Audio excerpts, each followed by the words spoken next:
On January the 12th, 2020, the Ontario government declared another state of emergency and issued a stay-at-home order. Ontarians are rightfully concerned about this, and I've received a lot of questions from people asking what are their duties and what are their rights in this scenario. So that's why this week on Don't Talk TV, we're going to answer some of those questions.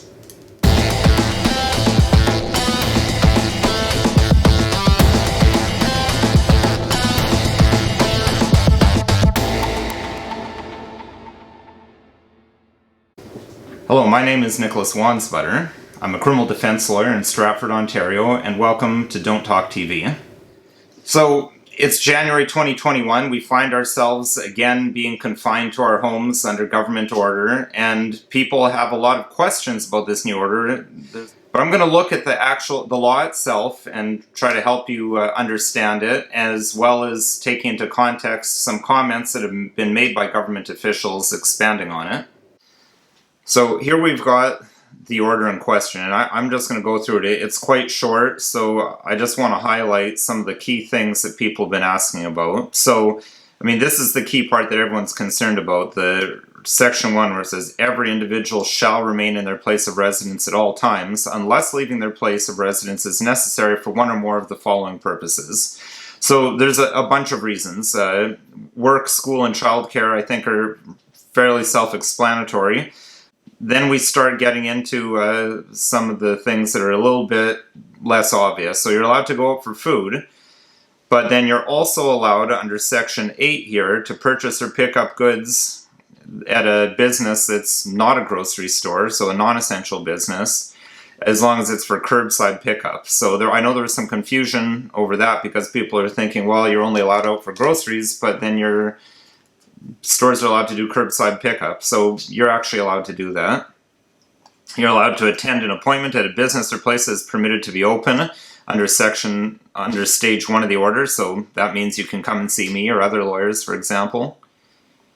You can still go to the bank if you're assisting others, helping anyone for their health, safety, or legal purposes, so you still have to go to court under Section 17 under this.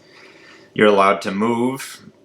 Oddly, you're allowed to travel outside the province. You can't travel much within the province, but you can go to an airport to fly somewhere else. Now, this is an important one here. Section 24 does allow certain gatherings. So you're allowed a wedding, a funeral, or a religious service. So you can still go to church on Sunday. It's capped at 10 people, as outlined in the regulations, the Stage 1 regulation order. But you can go, and this is another one people have asked me about. If they're single and living alone, are they allowed to meet with others? And yes, they're allowed to meet with members of a single household under Section 25. You're allowed to get food for pets. You're allowed to take pets for walks. And then the final sections just talk about places that need to be closed. But a question that I've gotten from a lot of people is, can the police randomly stop people to check whether they're in compliance with this stay-at-home order? So I'm just going to look at a news article here. This one's from CTV entitled, Police Can't Randomly Stop People Under Coronavirus Stay-at-Home Order, Ontario Government Says. So this has some comments from a spokesperson for the Solicitor General, Sylvia Jones, who said that the order doesn't give police power to enter homes or stop vehicles solely to check if the measure is being followed. Residents traveling to work are also not required to have proof from their boss that they are doing so. And importantly here, she says, on its own, being outside is not sufficient evidence of a failure to comply with the stay-at-home order. Now, I certainly agree with Sylvia Jones that the stay-at-home order does not give the police any new powers to stop vehicles or to enter residences. So they have the same powers as before. If you want to check out episode 3, I discussed police powers of warrantless entry. But I think something to be aware of is Section 216 of the Highway Traffic Act, which essentially allows police to stop a motor vehicle for almost any reason. For example, the Highway Traffic Act requires that you have your license with you at all times and you provide it upon demand. So police can stop your vehicle simply for the purpose of checking whether you have your license with you. And that section reads that, quote, a police officer in the lawful execution of his or her duties and responsibilities may require the driver of a vehicle, other than a bicycle, to stop and the driver of a vehicle, when signaled or requested to stop by a police officer who is readily identifiable as such, shall immediately come to a safe stop, end quote. Now, I think it's also important to know that having more than one purpose is permissible. The case law states that where a police officer has conducted a traffic stop and simultaneously has legitimate highway traffic concerns and other concerns, such as whether you're out for a valid reason, the existence of these other concerns does not invalidate the highway traffic stop. That said, the reason for the highway traffic stop must be an honest and legitimate one. It can't just be a pretext or a ruse to allow the police officer to detain someone in circumstances where they would not otherwise be able to. All that said, the Highway Traffic Act and the Compulsory Automobile Insurance Act require that you provide the police with your driver's license, your registration, and proof of insurance. But after that, you are not required to answer any questions. Section 7 of the Charter takes effect after that, and you're not required to answer questions. You may wish to say something along the lines of, "With all due respect, officer, I'm not required to answer any more questions, and I choose not to do so." You may also want to call me or another lawyer, put us on speakerphone to help you communicate with police. Above all, my advice is be respectful and polite to police. First of all, it's just the right thing to do, but second of all, from a practical perspective, it certainly increases your chances of leaving that scenario without a ticket or without becoming a viral YouTube video. Now, I think an example of police taking things too far is in a case from Quebec, and the article is titled, "Montreal Woman Says Officer Insisted on Searching Her Lunch Bag During Curfew Stop." Now, I believe under the Quebec law, frankly, I practice in Ontario, so I haven't looked into the Quebec law in detail, but I believe police do have special powers there to ensure that people are abiding by the curfew that they've imposed there. Note that there is no curfew imposed in Ontario. So this lady, named Sarah Vresk, said she was heading to work around 4 a.m. when she was stopped near her home by Montreal police and asked to prove she had the right to be on the road during curfew. She gave them her ID, she gave them a letter that she had from her employer, and the police asked what was in her bag. The officer also questioned the validity of the letter, saying it's just a piece of paper, and threatened to give her a ticket anyway, even though she'd provided this letter. And he accused her of delaying things by not cooperating and not showing the bag's contents.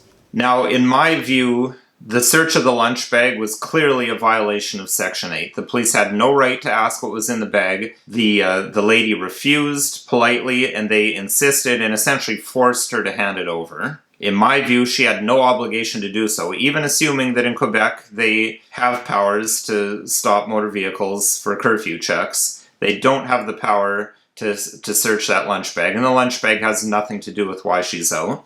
So again, if similar circumstances were to happen to you, I would recommend that you contact a lawyer immediately if that's what's going on, and that you firmly but very politely and respectfully insist on your right not to be subjected to an unlawful search.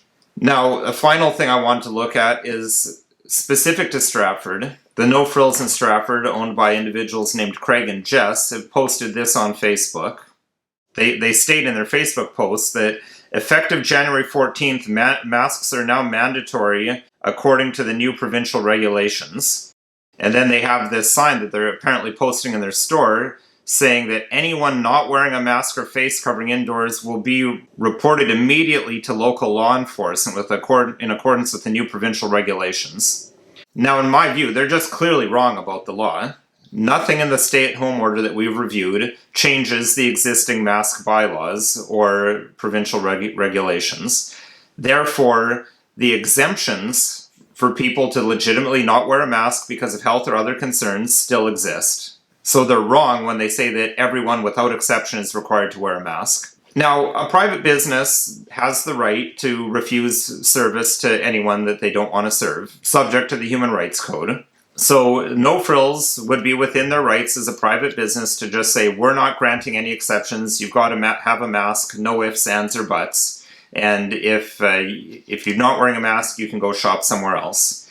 Now, I'm not a human rights lawyer, so I don't know what the implications under the Human Rights Code might be, but I suspect they may be opening themselves up to a human rights complaint by doing that. But what's more concerning to me is this threat that we're going to call the police on you if you show up to our store without a mask. They're not going to just simply refuse you service and ask you to leave. They're saying, we're going to call the police. That seems unnecessarily intimidating, but also, what would the police respond to? I don't have any inside knowledge, but I suspect that Stratford police won't be showing up to a lot of these calls from No Frills about people showing up without a mask on. For one thing, what would police be responding to? There's clearly exemptions for people who have health or other reasons why they can't wear a mask. So there's no offense for the police to show up to investigate.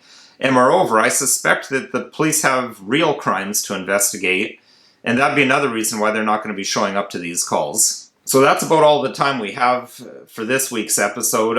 In the near future, I would like to discuss the potential charter implications of this stay-at-home order and the mask orders. I think there may be some concerns there. It will be interesting to see whether and how that's litigated in the future. But for now, I hope you found this video helpful and informative for understanding the current stay-at-home order that we're under. And if you found this video enjoyable or useful, please consider hitting the like button, the share button, or on YouTube, the subscribe button.